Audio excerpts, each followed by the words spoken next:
Hello everyone CDP रे गोटे नुआ सीरीज को मैं स्वागत करुच्ची जो थे कि आमे माने टॉप सिलेक्टेड इंपोर्टेंट 15टा एमसीक्यू प्रैक्टिस करिबा जोटा कि आपण मानकर आगामी ओटीईटी जेटी जोटा कि एटी ही आसीबो असिस्टेंट टीचर जोटा कि हमर जूनियर टीचर रेगुलर पोस्ट ता सहित आरएसटी बीईडी सीटीईटी ओएसटीईटी एवं ता सहित एसओटीटी स्पेशल ओटीईटी हैला आपण माने जो भी माने टीचर हेबा को चाहा भी किसी एग्जाम नियम ना काहे कि सब एग्जाम रे सिलेबस रे सीडीपी अछि माने चाइल्ड डेवलपमेंट पेडागोजी अछि तो आपण माने बिना डाउट रे वीडियो को फास्ट टू लास्ट जान देखिबे काहे ना ए सब क्वेश्चन आगुरु परीक्षा रे पड़ी सारिछि सेति पय आपण माने बिना भी गोटे भी इग्नोर न करिकि सब क्वेश्चन को ठीक भाबरे देखिबे बुझिबे एवं जहाँ भी एक्स्ट्रा पॉइंट सब थिबो आपण माने नोट करिवे ओके। तो आपण माने वीडियो को लाइक कर देबे चैनल को नुआ थिले सब्सक्राइब करिकि ऑल नोटिफिकेशन ऊपर क्लिक करिवे जदर कि मु जहाँ भी किसी नुआ वीडियो अपलोड करिवि आपण माने फास्ट नोटिफिकेशन पाई परिवे एवं ता सहित आपण मानको वीडियो केमिति लागिला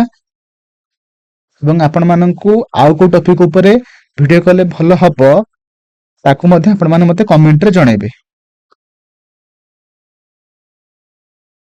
प्रथम क्वेश्चन अछि the most critical period of acquisition and development of language हैला से कहै कि भाषा आहरण एवं भाषार विकास सबुठारु मुख्य समय केतेबेले गोटे लैंग्वेज टा हमर पूरा पूरी ठीक रे एक्विजिशन होई थाई हैला आहरण ठीक रे से कोटे पिला भलो रे करथाय एवं ता सहित तार विकास मध्य ठीक रे होई थाई को समय रे गोटे पिलार तो ऑप्शन अछि pre natal middle childhood early childhood ना एडोलसेंस जोटी हमर ओडिया रे अछि प्रसव पूर्व समय प्रारंभिक शैशव अवस्था मध्य शैशव अवस्था कैशोर अवस्था तो सठिक आंसर कोन हबो देखंतु हमर प्री नाटाल पीरियड कोटा ना हमर होउची जोटा हमर एतेबेले पिलाटा पेट रे थाए माने जो 9 मास केतेनी ना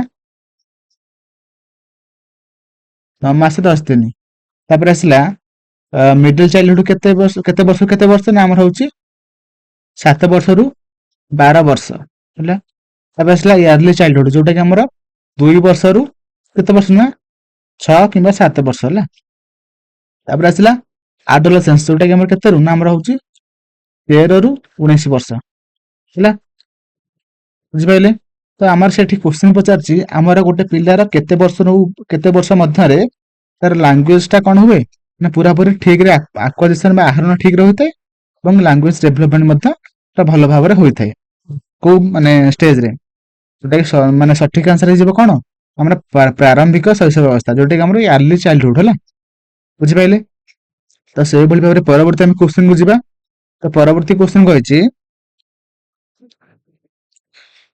which of the following is a stage of moral development proposed by Lawrence Kohlberg हला हमर जो चारटांग ऑप्शन अछि चारटांग ऑप्शन मध्यरु को स्टेज हला जोटा कि कहिले ना हमर लॉरेंस कोलबर्ग कहिथिले तो एठी आपण पचारछि लॉरेंस कोलबर्ग प्रस्तावित नैतिक विकास रे एक सोपान केउटी चारटांग ऑप्शन मध्यरु कोउटा हमर गोटे माने को स्टेज जोटा कि हमर लॉरेंस कोलबर्ग कहिथिले हला तो देखो हमारे ऑप्शन अच्छी लैटेंसी स्टेज तापर अच्छे द सोशल कॉन्ट्रैक्ट ओरिएंटेशन ना कंक्रीट ऑपरेशनल स्टेज ना इंडस्ट्री वर्सेस इन्फेरिटी स्टेज तो सठिक आंसर कोन हबो देखो हमर लॉरेंस कोलबर्ग जे कि हमर हला लेवल 3टा देथिले आपण मान गोटे क्वेश्चन पचारिबो लेवल 3टा देथिले एवं स्टेज हमर केते देथिले ना स्टेज हमर 6टा देथिले बुझि पाइले तो हमर कोन लेवल 3 रे हमर कोन जाउची ना गोटे लेवल 1 रे जाउची कोन ना प्री कन्वेंशनल पीरियड स्टेज हला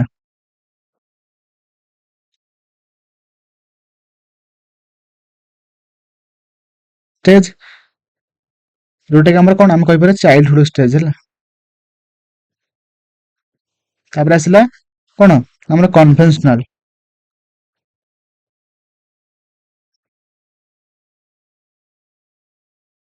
लेवल 1 रे हमर होउची कोन ना प्री ऑपरेशनल लेवल 2 टा होउची कन्वेंशनल स्टेज लेवल 3 टा होउची हमर कोन ना हमर पोस्ट कन्वेंशनल है post conventional stage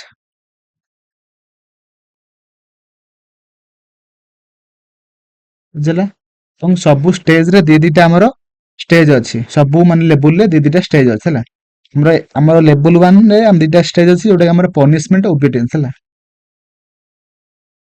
punishment and ଓବିଡିଏନ୍ସ ହେଲା। ତ ଏଥିରେ କଣ ହୁଏ, ଷ୍ଟେଜ 1 ରେ ଗୋଟେ ପିଲା କଣ ହୁଏ ନା ଆମର ପିଲା ପନିଶମେଣ୍ଟ କୁ ସେ ଡରିକି ସେ ସବୁ ଭଲ କାମ ସେ କରେ, ବୁଝିପାରିଲେ? ମାନେ କାଳେ ବାପା ମା ପିଟିବେ ସେଥିପାଇଁ ସେ ଭଲ ଭଲ କାମ କରେ, ବାପା ମାଙ୍କ ଇଚ୍ଛାରେ ମା ଯାହା ବି କିଛି କହୁଥିବେ ସେଟାକୁ ସେ ଭଲ ଭାବରେ ସେ କରିଥାଏ। ତାପରେ ଆସିଲା ଷ୍ଟେଜ 2 ଯୋଉଟା କି ଆମର କଣ ଇନଷ୍ଟ୍ରୁମେଣ୍ଟାଲ ମାନେ ଏକ୍ସଚେଞ୍ଜ ଯୋଉଟା ସେ କରେ, ଇନଷ୍ଟ୍ରୁମେଣ୍ଟାଲ ରିଲେଟିଭିଜମ ବା ଆମର ଓରିଏଣ୍ଟେସନ। ଏଥିରେ ସେ କଣ କରେ, ଷ୍ଟେଜ 2 ରେ ସେ କଣ କରେ, ପିଲାକୁ ଆମେ ମାନେ ଯଦି ଗୋଟେ କଣ ଜିନିଷ ଦେବା ସେ ଭଲ ଭାବରେ ସେଟାକୁ ସେ କାମ କରିଦବ। ଧର ଆମେ କହିବା ପିଲା ତତେ ଆମେ ଏଇଟା ଦବୁ ତୁ ଏଇ କାମଟା କରିଦେ, ସେ କରିଦବ ସାଙ୍ଗେ ସାଙ୍ଗେ, ବୁଝିପାରିଲେ କି ନାହିଁ? ତାପରେ ଆସିଲା କନଭେନସନାଲ ପିରିୟଡ ଦିଟା, କଣ ନାମ ରହୁଛି ଗୁଡ ବୟ ଗୁଡ ଗାର୍ଲ ଓରିଏଣ୍ଟେସନ, ଗୁଡ ବୟ ଗୁଡ ଗାର୍ଲ, ଯୋଉଥିରେ କି ପିଲା ଏ ଷ୍ଟେଜରେ କଣ ହୁଏ ନା ଆମ ପିଲା କଣ କରନ୍ତି ନା ଆମ ବାପା ମାଙ୍କର ସବୁ ଭଲ ପାଇବା ପାଇବା ପାଇଁ ସେ କଣ କରନ୍ତି ନା ହଉଛି ସେ ପୁରାପୁରି ଭଲ ଭଲ କାମ କରନ୍ତି, ଯେମିତି ସମସ୍ତେ ଯେମିତି ତାଙ୍କୁ କଣ କହିବେ ନା ଆମେ ସବୁ କହିବେ ଗୁଡ ବାଇ ଗୁଡ ଗାର୍ଲ, ସେଇଭଳିଆ ସେ କାମ କରନ୍ତି। ତାପରେ ଷ୍ଟେଜରେ କଣ ହୁଏ ନା law and order orientation, law and order orientation, ବୁଝିପାରିଲେ? ଯୋଉଥିରେ କି ଆମ ସୋସିଆଲ ବା ଆମ ସାମାଜିକ ଏନଭାରମେଣ୍ଟରେ ଯାହା ବି କିଛି ଲ ଅଛି ପିଲା କଣ କରେ, ଲ ଅଛି ମାନେ ଏଟା ମାନିବାକୁ ପଡିବ, ବୁଝିପାରିଲେ କି ନା? ନ ମାନିଲେ ମାଡ ହବ, ଏଇଟା ହେଲା କଥା। ପିଲାମାନେ ଭାବନ୍ତି କି ଲ ଟା ଆମର ତିଆରି ହେଇକି ଅଛି, ଆମେ ତାକୁ ଯେମିତି ହେଲେ ମାନିବା ପାଇଁ ପଡିବ, ମାନିବା ପାଇଁ ବାଧ୍ୟ ହେଲା। ତାପରେ ଆସିଲା ପର ଷ୍ଟେଜ କଣ, ଦିଟା ଷ୍ଟେଜ ଲେବୁଲ 3 ର କଣ ଆସିଲା, ତାପରେ ଆସିଲା ସୋସିଆଲ କଣ୍ଟ୍ରାକ୍ଟ ଓରିଏଣ୍ଟେସନ, ଯୋଉଟା ଆମର ଅପସନ ବି ର ଅଛି ହେଲା। ଏଥିରେ କଣ ହୁଏ ନା ଏଇଟା ଭାବେ କି ଧର ଗୋଟେ ଲୋକର କଣ ହୁଏ, ଧର ଲ ତ ଅଛି ହେଲା, ମାନେ କଣ ମେଡିସିନ ଆମେ ଆଣିବା ପାଇଁ ଯିବା, ମେଡିସିନ ଦୋକାନ ବନ୍ଦ ଅଛି ହେଲା, ଆମେ କିନ୍ତୁ କଣ ଗୋଟେ ଲୋକଟା ମରି ଯାଉଛି, ମେଡିସିନ ଆମେ ମାନେ ଯଦି ନେଇକି ନ ଯିବା ଲୋକଟା ମରିଯିବ, ତ ସେତେବେଳେ ଆମେ କଣ କରିବା ନା ମେଡିସିନ କୁ ଚୋରି କରିବା, ଲ କୁ ଭାଙ୍ଗିବା। ଗୋଟେ ଲୋକର ଆମର ଉପକାର କେମିତି ହବ ସେ ଉପକାର ପାଇଁ ଆମେ ମାନେ ସୋସିଆଲ ଯୋଉ ଲ ଅଛି ଆମର ସବୁ ମାନେ ଭାଙ୍ଗିବା, ତାକୁ ଆମେ କହିଥାନ୍ତି ସୋସିଆଲ କଣ୍ଟ୍ରାକ୍ଟ ଓରିଏଣ୍ଟେସନ, ବୁଝିପାରିଲେ? ତାପରେ ଆସିଲେ କଣ ନା ଆମର ୟୁନିଭର୍ସାଲ ଏଥିକାଲ ପ୍ରିନ୍ସିପଲ ହେଲା, ୟୁନିଭର୍ସାଲ ଏଥିକାଲ ପ୍ରିନ୍ସିପଲ ଯୋଉଟା କି ଆମର କଣ ହୁଏ ମାନେ ସମାନେ ଆମ ମାନେ ପୁରା ସୋସିଆଲି ସବୁ ଲୋକଙ୍କର ଆମେ ମାନେ ପୁରା ସେମାନେ କଣ କରିବା ନା ଆମେ ମାନେ ସାହାଯ୍ୟ କରିବା ହେଲା, ଯେମିତି ମହାତ୍ମା ଗାନ୍ଧୀ କରିଛନ୍ତି, ତ ସେଇ ଟାଇପ ର ଏଇ ଷ୍ଟେଜରେ ଆମେ ମାନେ ଥିଙ୍କିଂ ଆସିଥାଏ ପିଲାମାନଙ୍କର ହେଲା, ୟୁନିଭର୍ସାଲ ଏଥିକାଲ ପ୍ରିନ୍ସିପଲ ହେଲା। ଆପଣ ମାନେ ଜାଣିପାରିଥିବେ କି ଆମର ଲରେନ୍ସ କଲବର୍ଗ କୋଉ ଷ୍ଟେଜରେ ସେ ଦେଇଥିଲେ, ଲାଟେନ୍ସି ନୁହଁ, କଂକ୍ରିଟ ଅପରେସନାଲ ଷ୍ଟେଜ ନୁହଁ, ଇଣ୍ଡଷ୍ଟ୍ରି ଭର୍ସେସ ଇନଫିନିଟି ନୁହଁ, କଣ ହବ ନା ଆମର ସାମାଜିକ ଚୁକ୍ତି ପରିପ୍ରେକ୍ଷୀୟତା, ଯୋଉଟାକି ଆମର ଅପସନ ବି, ଯୋଉଟା କି ଦ ସୋସିଆଲ କଣ୍ଟ୍ରାକ୍ଟ ଓରିଏଣ୍ଟେସନ। ଓକେ, ତ option B will be right answer. ମୋର ଅଛି ଆପଣ ମାନେ ସମସ୍ତେ ଭଲ ଭାବରେ କ୍ୱେଶ୍ଚନ କୁ ବୁଝିପାରିଥିବେ। ତ ପରବର୍ତ୍ତୀ ଆମେ କ୍ୱେଶ୍ଚନ କୁ ଯିବା। ପରବର୍ତ୍ତୀ କ୍ୱେଶ୍ଚନ କହିଛି during classroom discussion a teacher often pay more attention to boys than girl, this is an example of, ମାନେ ସେ କହିଛି ଶ୍ରେଣୀ ଆଲୋଚନା ସମୟରେ ଏକ ଶିକ୍ଷକ ମୁଖ୍ୟତଃ ପୁଅ ମାନଙ୍କ ଉପରେ ଧ୍ୟାନ ଦିଅନ୍ତି ତାଠାରୁ ଝିଅ ମାନଙ୍କ ଅପେକ୍ଷା ପୁଅ ମାନଙ୍କ ଉପରେ ଅଧିକ କଣ ଆମର ଧ୍ୟାନ ଦିଅନ୍ତି ହେଲା, ମାନେ ଝିଅ ମାନଙ୍କ ଉପରେ ନୁହେଁ। ତ ଏହା କାହାର ଏକ ଉଦାହରଣ? ଅପସନ ଅଛି ଲିଙ୍ଗ ବିଭେଦ, ଲିଙ୍ଗ ସମ୍ବନ୍ଧିତତା, ଲିଙ୍ଗ ପରିଚୟ ନା ଲିଙ୍ଗ ସ୍ଥିରତା, ଜେଣ୍ଡର ବାୟସ, ଜେଣ୍ଡର ରିଲେଭାନ୍ସ ନା ଆଇଡେଣ୍ଟିଟି ନା ଆମର କନଷ୍ଟାନ୍ସି। ତ ଦେଖନ୍ତୁ ଆମେ ମାନେ ଯଦି ଗୋଟେ ଜେଣ୍ଡରକୁ ଅଧିକ ଫୋକସ କରିବା ଆଉ ଗୋଟେ ଜେଣ୍ଡରକୁ ଆମେ ମାନେ ପୁରାପୁରି କମେ ମାନେ ସେତିକି ଫୋକସ କରିବା ନାହିଁ, ଏବେ ତାକୁ ଆମେ କଣ କରିଥାନ୍ତି ଜେଣ୍ଡର ବାୟାସ ହେଲା, ଆମେ ବାୟାସ କରୁଛନ୍ତି। Option A will B right answer, ବୁଝିପାରିଲେ? ଓକେ, ତ ପରବର୍ତ୍ତୀ ଆମେ କ୍ୱେଶ୍ଚନ କୁ ଯିବା। ତ ପରବର୍ତ୍ତୀ କ୍ୱେଶ୍ଚନ କହିଛି which of the following is an effective strategy to reduce children's gender stereotyping and gender role conformity, ହେଲା, ମାନେ ସେ କହିଛି ଶିଶୁ ମାନଙ୍କ ଲିଙ୍ଗ ସମ୍ବନ୍ଧୀୟ ଧାରଣା ଓ ଲିଙ୍ଗର ଭୂମିକା ସମ୍ମିଳନକାରୀ ଆଚରଣକୁ ହ୍ରାସ କରିବା ପାଇଁ ନିମ୍ନଲିଖିତ ମଧ୍ୟରୁ କେଉଁଟି ଏକ ସଫଳ କୌଶଳ ଅଟେ? ହେଲା, ମାନେ ଆମର ଗୋଟେ ଆଗରୁ କଣ ରହିଯାଇଛି ନା ଝିଅ ପିଲା ଏଇ କାମଟା କରିବେ, ପୁଅ ପିଲା ଏଇ କାମଟା କରିବେ, କିନ୍ତୁ ସେଟାକୁ ଆମେ ମାନେ କେମିତି ରିଡ୍ୟୁସ କରିବା, ହେଲା ସେଟା ଆମେ କେମିତି କରିବା? ତ ଅପସନ ଅଛି ଡିସ୍କସନ ଏବାଉଟ ଜେଣ୍ଡର ବାୟାସ, ଆମେ ମାନେ ସେଇ ଆମର ଯୋଉ ଲିଙ୍ଗର ପକ୍ଷପାତିତା ହଉଛି ତା ବିଷୟରେ ଆମେ ମାନେ ଆଲୋଚନା କଲେ ଆମର ହବ ନା? ଅପସନ ଅଛି ଏମ୍ଫାସାଇଜିଂ ଜେଣ୍ଡର ସ୍ପେସିଫିକ ରୋଲ, କହିଛି ଲିଙ୍ଗ ନିର୍ଦ୍ଦିଷ୍ଟ ଭୂମିକା ଉପରେ ଜୋର ଦେବା। ନାଇଁ, ଦେଖନ୍ତୁ ଆମେ ତ ରିଡ୍ୟୁସ କରିବା ନା, ପୁଣି କାଇଁ ଲିଙ୍ଗ ନିର୍ଦ୍ଦିଷ୍ଟ ଭୂମିକା ଉପରେ କାଇଁ ଜୋର ଦେବା, ହବନି ନା। ତାପରେ ଜେଣ୍ଡର ସେଗ୍ରିଗେଟେଡ ପ୍ଲେ ଗ୍ରୁପ୍ସ, ଯୋଉଟା କି ଲିଙ୍ଗ ସେଗ୍ରିଗେଟେଡ ଖେଳ ଗୋଷ୍ଠୀ, ମାନେ ଆମେ ମାନେ ପୁଣି ଜେଣ୍ଡର ଅନୁସାରେ ଆମେ ମାନେ ସେଗ୍ରିଗେଟ କରିବା କି ଗୋଟେ ଗ୍ରୁପ ତିଆରି କରିବା କି ନା କରିବାନି, ହବନି ନା। ତାପରେ କହିଛି ଜେଣ୍ଡର ସେଗ୍ରିଗେଟେଡ ସିଟିଂ ଆରେଞ୍ଜମେଣ୍ଟ, ମାନେ ଆମେ ଜେଣ୍ଡରକୁ ପୁଅଙ୍କୁ ଅଲଗା କରିବା, ଝିଅଙ୍କୁ ଅଲଗା କରିବା, ତେବେ ହବ କି ହବନି ନା, এটা ମଧ୍ୟ ହବନି। ତ ସଠିକ ଆନ୍ସର କଣ ହବ? ଅପସନ ଏ, ଯୋଉଟା କି ଲିଙ୍ଗ ପକ୍ଷପାତିତା ବିଷୟରେ ଆଲୋଚନା କରିବା, ତେବେ ଯାଇକି ଆମର ଆମର ଯୋଉ ଆମର ଜେଣ୍ଡର ଷ୍ଟେରିଓଟାଇପିଂ ଆଉ ଜେଣ୍ଡର କନଫର୍ମିଟି ଆମର ରିଡ୍ୟୁସ ହେଇପାରିବ, ହେଲା। ଲିଙ୍ଗ ସମ୍ବନ୍ଧୀୟ ଧାରଣା ଏବଂ ଲିଙ୍ଗର ଭୂମିକା କୁ ଆମେ ମାନେ ହ୍ରାସ କରିପାରିବା, ବୁଝିପାରିଲେ କି ନାହିଁ? ତ ସେଇଭଳି ଭାବରେ ପରବର୍ତ୍ତୀ ଆମେ କ୍ୱେଶ୍ଚନ କରିବା। ପରବର୍ତ୍ତୀ କ୍ୱେଶ୍ଚନ କହିଛି which of the following theorists while viewing children as active seeker of knowledge, ଗୋଟେ second, active seeker of knowledge emphasized the influence of social and cultural content on their thinking, ମାନେ ସେ କହିଛି କି ହେଲା ନିମ୍ନଲିଖିତ ମଧ୍ୟ କେଉଁ ତତ୍ତ୍ୱବିତ୍ ହେଲା କହିଥିଲେ କି ଶିଶୁମାନଙ୍କୁ ଜ୍ଞାନର ସକ୍ରିୟ ସନ୍ଧାନକାରୀ ଭାବରେ ଦେଖି ତାଙ୍କ ଚିନ୍ତନ ଉପରେ ସାମାଜିକ ଏବଂ ସାଂସ୍କୃତିକ ସନ୍ଦର୍ଭର ପ୍ରଭାବ ପକେଇଥାଏ, ହେଲା।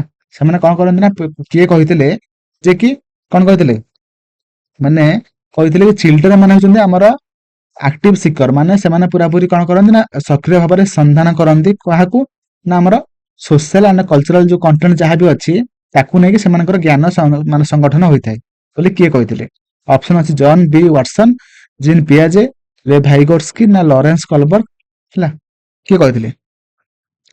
ଯେ କି ଆମର ସଠିକ ଆନ୍ସର କଣ ହେଇଯିବ? ଆମର କିଏ କହିଥିଲେ ଯେ କି ଆମର ପିଲାମାନେ ହଉଛନ୍ତି ଆମର ସୋସିଆଲ ଆଣ୍ଡ କଲଚରାଲ କଣ୍ଟେଣ୍ଟକୁ ନେଇକି ସେମାନଙ୍କର ଜ୍ଞାନ ସଂଗଠନ କରିଥାନ୍ତି, କିଏ କହିଥିଲେ? ଯୋଉଟା କି ଆମର ସଠିକ ଆନ୍ସର ହେଇଯିବ ଆମର ଲେ ଭାଇଗୋଟ୍ସକି, ହେଲା। ଭାଇଗୋଟ୍ସକି କହିଥିଲେ ସୋସିଆଲ ଅଛି ମାନେ ଆପଣ ମାନେ ଭାଇଗୋଟ୍ସକି କରିଦେବେ, ହେଲା। ତ ପରବର୍ତ୍ତୀ କ୍ୱେଶ୍ଚନକୁ ଯିବା। ପରବର୍ତ୍ତୀ କ୍ୱେଶ୍ଚନ କହିଛି while working on a jigsaw puzzle 5 years old Najma ସେ ଟୁ ହରସେଲ୍ଫ, ହେଲା, ନିଜେ ସେ କହୁଛି where is the blue piece, no not this one, darker one that would go here and make this shoe। ସେ କହିଛି କି ଏକ ଜିଗ୍ସ ପଜଲ ଉପରେ କାମ କରୁଥିବା ସମୟରେ 5 ବର୍ଷ ବୟସର ନାଜମା ନିଜକୁ କହୁଛି ନୀଳ ଟୁକୁରା କେଉଁଠି ଅଛି, ନା ଏହା ନୁହେଁ, ଗାଢ ନୀଳଟି ଏଠାରେ ଲାଗିବ ଏବଂ ଏହା ଚପଲ ହେବ। ଏପରି କଥାବାର୍ତ୍ତାକୁ ଭାଇଗୋଟ୍ସକି କଣ କୁହନ୍ତି? ଅପସନ ଅଛି ପ୍ରାଇଭେଟ ସ୍ପିଚ, ନା ସ୍କାଫୋଲ୍ଡିଂ, ନା ଟକ୍ ଆଲାଉଡ, ନା ଇଗୋସେଣ୍ଟ୍ରିକ ସ୍ପିଚ। ଦେଖନ୍ତୁ ଆମର କଣ ହବ ଏଟା, କାହିଁକି ନା ସେ ନିଜ ସହିତ କଥାବାର୍ତ୍ତା ହଉଛି, ତାକୁ ଆମେ କଣ କହିଥାନ୍ତି? ଆମେ କହିଥାନ୍ତି ପ୍ରାଇଭେଟ ସ୍ପିଚ, ହେଲା। ଓକେ, କିନ୍ତୁ ଆମର ଇଗୋସେଣ୍ଟ୍ରିକ ସ୍ପିଚ କିଏ ଦେଇଥିଲେ ନା ପିଆଜେ ଦେଇଥିଲେ। ପିଆଜେ ଏଠି କଣ କହିଥିଲେ କି ମାନେ ପିଲାଟା ଆମର ସେ ଭାବେ କି ମୁଁ ଯାହା ଭାବୁଛି ସମସ୍ତେ ସେୟା ଭାବୁଛନ୍ତି, ହେଲା। ସେଇଟା ହଉଛି ଆମର ଇଗୋସେଣ୍ଟ୍ରିକ ଥିଙ୍କିଂ, ହେଲା। ପରବର୍ତ୍ତୀ ଆମେ କ୍ୱେଶ୍ଚନକୁ ଯିବା। ତା ପୂର୍ବରୁ ସ୍କାଫୋଲ୍ଡିଂକୁ ନେଇକି ଆମର ଗୋଟେ କ୍ୱେଶ୍ଚନ ଅଛି, ମାନେ ସେଇ କ୍ୱେଶ୍ଚନ ଆପଣମାନଙ୍କୁ ସ୍କାଫୋଲ୍ଡିଂ ସମ୍ପର୍କରେ ସବୁ କିଛି କହିଦେବି, ହେଲା। ତ ପରବର୍ତ୍ତୀ କ୍ୱେଶ୍ଚନ ଅଛି giving clue that children and offering support as and when needed is example of, ହେଲା। ମାନେ ସେ କହିଛି କି ଶିଶୁମାନଙ୍କୁ ସୂଚନା ଦେବା ଏବଂ ଆବଶ୍ୟକ ସମୟରେ ସହାୟତା ପ୍ରଦାନ କରିବା, ଏଟା ଆମର କାହାର ଏକ୍ସାମ୍ପଲ ଅଟେ? ଅପସନ ଅଛି ରିଏନଫୋର୍ସମେଣ୍ଟ, ମଡେଲିଂ, କଣ୍ଡିସନିଂ, ସ୍କାଫୋଲ୍ଡିଂ। ଦେଖନ୍ତୁ ଆମର ଗୋଟେ ପିଲାକୁ ଆମେ ଟେମ୍ପୋରାରୀ ସପୋର୍ଟ କରିବା, ସେଟା ଆମର କାହାର ଏକ୍ସାମ୍ପଲ ନା ଆମର ହେଇଯିବ ସ୍କାଫୋଲ୍ଡିଂ, ହେଲା। Option D will be right answer. ଆଉ ରିଏନଫୋର୍ସମେଣ୍ଟ ମାନେ କଣ? ଆମର ବିଏଫ ସ୍କିନର ଦେଇଥିଲେ, ମାନେ ପିଲାଙ୍କୁ ମୋଟିଭେସନ କରେଇକି ପିଲାମାନଙ୍କୁ ପଢେଇବା, ସେଟା ଆମର ବିଏଫ ସ୍କିନର କହିଥିଲେ, ଯୋଉଟା କି ଆମର ରିଏନଫୋର୍ସମେଣ୍ଟ, ହେଲା। ତ ପରବର୍ତ୍ତୀ କ୍ୱେଶ୍ଚନକୁ ଯିବା। ପରବର୍ତ୍ତୀ କ୍ୱେଶ୍ଚନ ଅଛି which of the following behavior characterized the concrete operational stage as proposed by ଜିନ୍ ପିଆଜେ, ହେଲା। ସେ କହିଛି ଜିନ୍ ପିଆଜେ ପ୍ରସ୍ତାବିତ କଂକ୍ରିଟ ଅପରେସନାଲ ସୋପାନକୁ ନିମ୍ନଲିଖିତ ମଧ୍ୟରୁ କେଉଁ ଆଚରଣ ଚରିତ୍ର କରେ? ମାନେ ଆମର ଏଇ ଚାରିଟାଙ୍କ ଅପସନ ମଧ୍ୟରୁ କୋଉଟା ଯୋଉଟା କି ଆମର କଂକ୍ରିଟ ଅପରେସନାଲ ଷ୍ଟେଜରେ ହୋଇଥାଏ, ଯୋଉଟା କି ଜିନ୍ ପିଆଜେ କହିଥିଲେ। ତ ଅପସନ ଅଛି ହାଇପୋଥେଟିକାଲ ଡିଡକ୍ସନ ରିଜନିଂ, ପ୍ରପୋଜିସନାଲ ଥଟ୍, ଯୋଉଟା କି ଆମର କଣ ନା ଆମର ଏଇଟା କୋଉ ଷ୍ଟେଜରେ ହୋଇଥାଏ, ଆମର ହଉଛି ଫର୍ମାଲ ଷ୍ଟେଜରେ ଏଟା ହୋଇଥାଏ ହେଲା। ଅପସନ ବି ଯୋଉଟା କି କନଜରଭେସନ ଆଣ୍ଡ କ୍ଲାସ ଇନକ୍ଲୁଜନ, ଯୋଉଟା କି ଆମର ମାନେ କଂକ୍ରିଟ ଅପରେସନାଲ ଷ୍ଟେଜରେ ହୋଇଥାଏ ହେଲା। କନଜରଭେସନ ମାନେ କଣ, ଗୋଟେ କାଦୁଅ ଦିଟା ମୁଣ୍ଡା ଦେବା ହେଲା, ଗୋଟେକୁ ସମାନ ରଖିବା, ପିଲାଙ୍କୁ ଦେଖିବା କି ଏଟା କୋଉଟା ବଡ, ସେ କହିବ ଦିନ ସମାନ ଅଛି, କିନ୍ତୁ ଆମେ ମାନେ ଗୋଟେକୁ କଣ କରିବା ନା ଲମ୍ବା କରିକି ଗୋଟେ ଗ୍ଲାସ କରିଦବା, ଆମେ ଗୋଟେ ଲମ୍ବା କରି ଗୋଟେ ବଡ ଗୋଟେ କଣ ମୂର୍ତ୍ତି କରିଦବା, କିନ୍ତୁ ଆଉ ଗୋଟେକୁ ସେମିତି ରଖିଦବା। ତେବେ ପିଲାଙ୍କୁ ପଚାରିବା ଏଟା କଣ ହେଇଛି, କୋଉଟା ବଡ, ସେ କହିବ ଆମର କୋଉଟା ବଡ ନା ଆମର ଯୋଉଟା ମୂର୍ତ୍ତି ହେଲା ସେଇଟା ହିଁ ବଡ, ବୁଝିପାରିଲେ କି ନାହିଁ। ତ ଏଇଟା ହଉଛି କନଜରଭେସନ, ଯୋଉଟା କି ଆମର କଂକ୍ରିଟ ଅପରେସନାଲ ଷ୍ଟେଜରେ ସେ କନଜରଭେସନରେ ସେ ଠିକରେ କରିପାରେ, କିନ୍ତୁ ଆମର ଯୋଉ ପ୍ରି ଅପରେସନାଲ ଷ୍ଟେଜରେ ସେଟା ସେ କରିପାରେ ନାହିଁ, ବୁଝିପାରିଲେ କି ନାହିଁ। এটা হচ্ছে কথা deferred imitation and object permanence, ଯୋଉଟା କି ଆମର ସେନ୍ସରି ମୋଟରରେ ଆସିଥାଏ ହେଲା। How make believe play and irreversibility of thought, ଯୋଉଟା କି ଆମର କୋଉ ଷ୍ଟେଜରେ ଆସିଥାଏ ନା ଆମର ହଉଛି ପ୍ରି ଅପରେସନାଲରେ ସେ ଆସିଥାଏ ହେଲା। ତ ପରବର୍ତ୍ତୀ ଆମେ କ୍ୱେଶ୍ଚନକୁ ଯିବା। ପରବର୍ତ୍ତୀ କ୍ୱେଶ୍ଚନ ଅଛି which of the following is a Piagetian construct in the context of cognitive development of children ହେଲା। ଆମର ଚାରିଟାଙ୍କ ଅପସନ ମଧ୍ୟରୁ କାହା ସମ୍ପର୍କରେ ଆମର ପିଆଜେ କହିଥିଲେ, ତ କୁହନ୍ତୁ। ଅପସନ ଅଛି ସ୍କିମା, କଣ୍ଡିସନିଂ, ଅବଜରଭେସନାଲ ଲର୍ଣ୍ଣିଂ ନା ରିଏନଫୋର୍ସମେଣ୍ଟ ହେଲା। ଶିଶୁ ମାନଙ୍କ ଜ୍ଞାନଗତ ବିକାଶ ସନ୍ଦର୍ଭରେ ନିମ୍ନଲିଖିତ ମଧ୍ୟରୁ କେଉଁଟି ଏକ ପିଆଜେସିଆନ କନଷ୍ଟ୍ରକ୍ଟ ହେଲା, ମାନେ କାହା ସମ୍ପର୍କରେ ପିଆଜେ କହିଥିଲେ।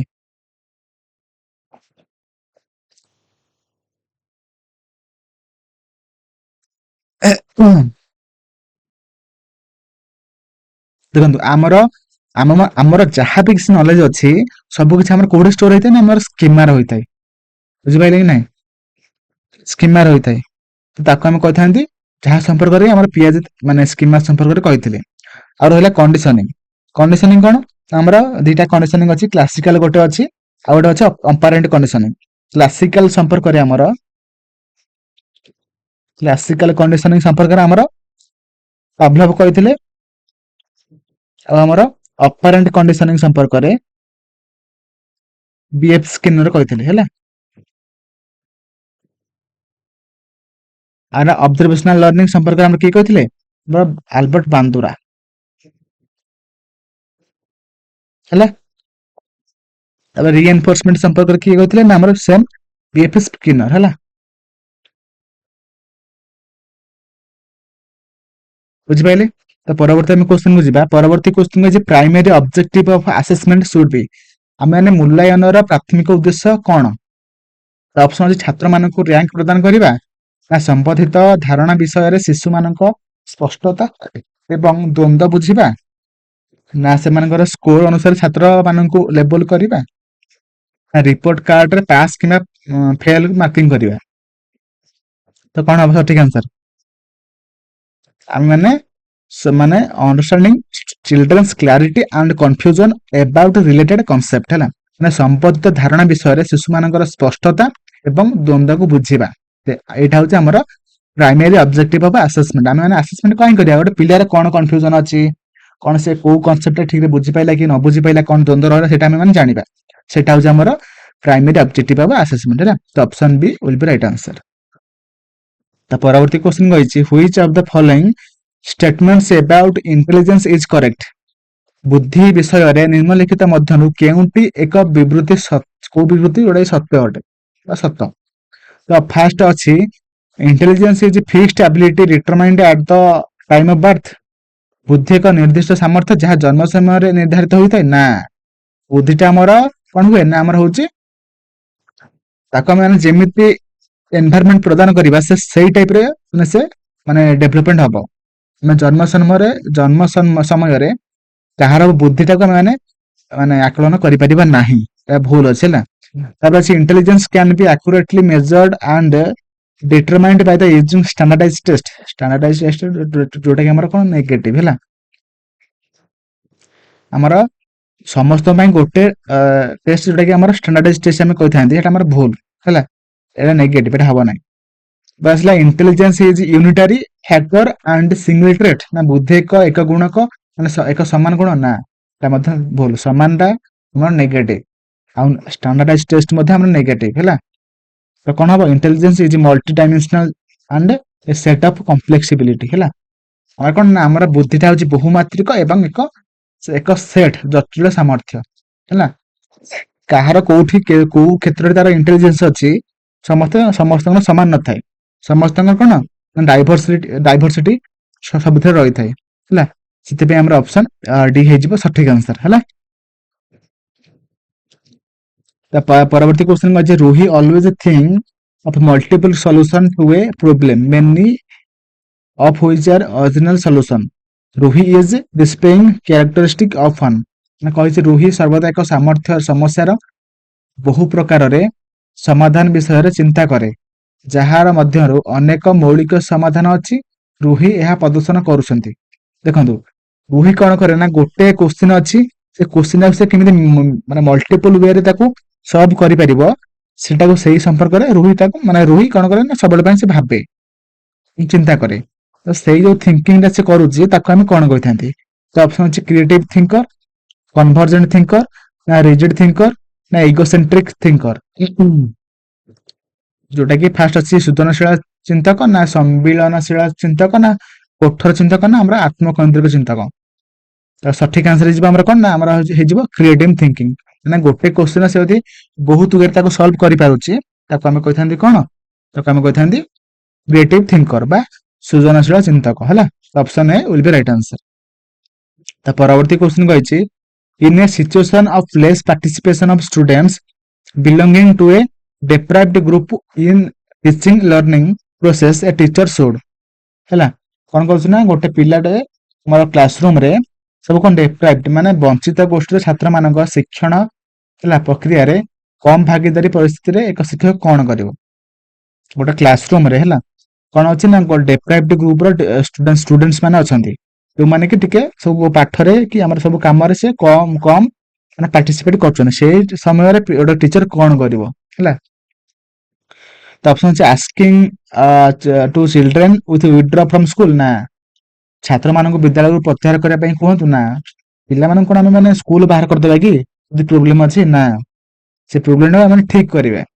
ତାପରେ ଅଛି ଆକ୍ସେପ୍ଟ ଦି ସିଚୁଏସନ ଆଜ ଇଟ୍ ଇଜ, ଏଇ ପରିସ୍ଥିତିକୁ ଯାହା ତାହା ଭାବରେ ଗ୍ରହଣ କରନ୍ତୁ, ନାଇଁ ସେମିତି ହବନି, ଆମେ ମାନେ ଠିକ କରିବା। ସେଇ ମାନେ ଯାହା ଅଛି ସେଇଭଳି ଭାବରେ କିନ୍ତୁ ଆମେ ତାକୁ ମାନେ ଗ୍ରହଣ କରିବା କି ସେମିତି ହବ ନାହିଁ। ତାପରେ ଅଛି lower her expectation from such students, ଏପରି ଛାତ୍ରମାନଙ୍କ ଠାରୁ ତାଙ୍କ ଆଶା କମ କରନ୍ତୁ, ନାଇଁ ସେମିତି ହବନି, ଆମେ ବଢେଇବା ନା ଆଉ କମ କରିଦେଲେ ହବ କି? ତାପରେ ଅଛି reflect on our own teaching and find way to improve students enrolment, ମାନେ କହି ତାଙ୍କ ଶିକ୍ଷା ଉପରେ ପ୍ରତିଫଳନ କରନ୍ତୁ ଏବଂ ଛାତ୍ର ସମ୍ପୃକ୍ତି ଉନ୍ନତି ପାଇଁ ଉପାୟ ଖୋଜନ୍ତୁ ହେଲା। ଆମେ ମାନେ କଣ କରିବା ନା ଆମେ ତାର ହେଲା ଶିକ୍ଷାଟା କେମିତି କଣ ହଉଛି ତାକୁ ଆମେ ଜାଣିବା, ଜାଣିଲା ପରେ ତାର କେମିତି ମାନେ ଉନ୍ନତି ହବ ସେଇଟାକୁ ଦେଖିକି ଆମେ ତା ବିଷୟରେ ଉପାୟଟାକୁ ଖୋଜିବା, ତେବେ ଯାଇକି ଗୋଟେ ପିଲାର ଠିକ ଡେଭଲପମେଣ୍ଟ ହୋଇପାରିବ। Okay, option D will be right answer. ପରବର୍ତ୍ତୀ କ୍ୱେଶ୍ଚନ କହିଛି in an inclusive classroom a teacher dash individualised education plan. ଗୋଟେ ଇନକ୍ଲୁସିଭ କ୍ଲାସରୁମ ରେ ହେଲା ମାନେ କଣ ନା ଯୋଉଠି ସବୁ ସ୍ପେଶାଲ ପିଲା ହେଲା ମାନେ ଗୋଟେ ଦିବ୍ୟାଙ୍ଗ ପିଲା ଏବଂ ତା ସହିତ ନର୍ମାଲ ପିଲା ଯୋଉଠି ପଢିଥାନ୍ତି ତାକୁ ଆମେ କହିଥାନ୍ତି ଇନକ୍ଲୁସିଭ କ୍ଲାସରୁମ। ତ ସେ କ୍ଲାସରୁମ ରେ ଟିଚର ଇଣ୍ଡିଭିଜୁଆଲାଇଜଡ ଏଜୁକେସନ ପ୍ଲାନ କରିବ କି ନାହିଁ ହେଲା, ମାନେ ବ୍ୟକ୍ତିଗତ ଶିକ୍ଷା ଯୋଜନା ପ୍ରସ୍ତୁତ କରିବା ଉଚିତ କି ନାହିଁ ସେଟା ସେ କ୍ୱେଶ୍ଚିନ ପଚାରିଛି। ତ ମାନେ ଅପସନ କରିଛି କରିବା ଉଚିତ ନୁହେଁ, କେବେ କେବେ କରିବା ଉଚିତ, ନା ସକ୍ରିୟ ଭାବରେ କରିବା ଉଚିତ, ନା ଆମର ପ୍ରସ୍ତୁତିକୁ ନିରୁତ୍ସାହିତ କରିବା ଉଚିତ। ଦେଖନ୍ତୁ ଆମେ ମାନେ କରିବା ଉଚିତ। ଗୋଟେ ପିଲାର ଧର ମିଶାଣ ହଉଛି, ଗୋଟେ ପିଲାର ଗୁଣନ ହଉନି, ତାକୁ ଆମେ ମିଶାଣ ଯୋଉ ପିଲାର ହେଇଯାଇଛି ତାକୁ ଆମେ ଫେଡାଣ ଶିଖେଇବା, ଗୁଣନ ଶିଖେଇବା। ଯୋଉ ପିଲାର ଗୁଣନ ହଉନି ତାକୁ ଆମେ ଗୁଣନ ପଢେଇବା। ତ ସେଇଭଳି ଭାବରେ ଯୋଉ ପିଲାର ଯାହା ବି ନିଡ୍ ଅଛି ସେ ମାନେ ନିଡ୍ କୁ ଡିଲ୍ କରିକି ଆମେ ମାନେ ପିଲାଙ୍କୁ ପଢେଇବା, ସେଟା ହଉଛି ଇଣ୍ଡିଭିଜୁଆଲାଇଜଡ ଏଜୁକେସନ ପ୍ଲାନ, ଯୋଉଟା କି ଆମେ କହିଥାନ୍ତି ବ୍ୟକ୍ତିଗତ ଶିକ୍ଷା ଯୋଜନା ହେଲା, ଯୋଉଟା କି ଆମେ ମାନେ ସକ୍ରିୟ ଭାବରେ କରିବା ଉଚିତ। Option C will be right answer. Okay, ପରବର୍ତ୍ତୀ କ୍ୱେଶ୍ଚିନ୍ କହିଛି the primary characteristic of children with dyslexia includes. ମାନେ ସେ କହିଛି ଡିସ୍ଲେକ୍ସିଆ ଥିବା ଶିଶୁମାନଙ୍କ ପ୍ରାଥମିକ ବିଶେଷତା କୋଉଟା? ଯଦି ଗୋଟେ ପିଲାର ଡିସ୍ଲେକ୍ସିଆ ଅଛି ତାର ମାନେ କୋଉଥିରେ ମାନେ ପ୍ରୋବ୍ଲେମ ଥିବ? attention deficit disorder, divergent thinking, fluency in reading, the inability to read fluently, and engaging in repetitive locomotor action। କୁହନ୍ତୁ ମତେ, ଦେଖନ୍ତୁ ଆମର ଯଦି ଡିସ୍ଲେକ୍ସିଆ ଯାର ପ୍ରୋବ୍ଲେମ ଅଛି ତେବେ ତାର କଣ ହବ କୁହନ୍ତୁ ମତେ? ଯୋଉଟା ତାର ପଢିବାରେ ପ୍ରୋବ୍ଲେମ ହଉଛି, ଯୋଉଟା ଆମର ଅପସନ ସି, ଯୋଉଟା କି ଇନାବିଲିଟି ଟୁ ରିଡ୍ ଫ୍ଲୁଏଣ୍ଟଲି, ମାନେ ପଠନ କରିବାରେ ସେ ଅସମರ್ಥତା, ଅପସନ ସି। ଆଉ ଯଦି ଡିସଗ୍ରାଫିଆ ଥିବ ହେଲା, ତାହେଲେ ଲେଖିବାରେ ରାଇଟିଂ ରେ ପ୍ରୋବ୍ଲେମ, ରାଇଟିଂ ରେ ପ୍ରୋବ୍ଲେମ ହେଲା। ଆଉ ଯଦି ତାର କଣ ଥିବ ଡିସକାଲକୁଲିଆ, ଯଦି ତାର ମ୍ୟାଥ ରେ ପ୍ରୋବ୍ଲେମ ହେଲା, ଡିସକାଲକୁଲିଆ। ତାପରେ ରହିଲା ଡିସ୍ପ୍ରାକ୍ସିଆ, ଡିସ୍ପ୍ରାକ୍ସିଆ ଥିଲେ ହେଲା ଯୋଉଠି ତାର ମୋଟର ସ୍କିଲ ରେ ପ୍ରୋବ୍ଲେମ ହେଲା, ବୁଝିପାରିଲେ? ଯଦି ଡିସ୍ଗ୍ରାଫିଆ ଥିବ ତେବେ ତାର ମାନେ ଲେଖିବାରେ ପ୍ରୋବ୍ଲେମ ଥିବ। ଡିସକାଲକୁଲିଆ ହେଇଥିଲେ ତାର ମ୍ୟାଥ ରେ ପ୍ରୋବ୍ଲେମ ଥିବ, ହିସାବ କରିପାରୁନଥିବ, କାଲକୁଲେସନ କରିପାରୁନଥିବ। ଆଉ ଡିସ୍ପ୍ରାକ୍ସିଆ ହେଇଥିଲେ ତାର ମୋଟର ସ୍କିଲ ରେ ପ୍ରୋବ୍ଲେମ ଥିବ ହେଲା।